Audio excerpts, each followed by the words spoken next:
प्रियहरू, म तपाईँलाई आज उत्साह दिन चाहन्छु। तपाईँको जीवनमा समस्या आयो भन्दैमा तपाईँहरू निराश नहुनुहोस्।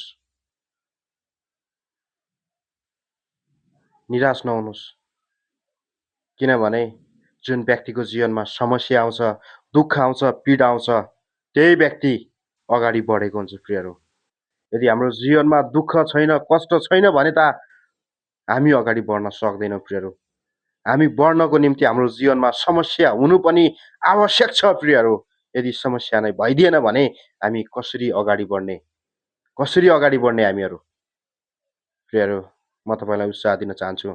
जुन व्यक्तिको जीवनमा समस्या हुन्छ, जुन व्यक्तिको जीवनमा दुःख हुन्छ, त्यही व्यक्तिले घुँडाहरू आफ्नो टेकिकन प्रभुमा प्रार्थना गर्ने गर्छ। प्रियहरू, तब त्यो व्यक्ति अगाडि बढ्दै बढ्दै बढ्दै जान्छ। प्रियहरू, हालेलुया।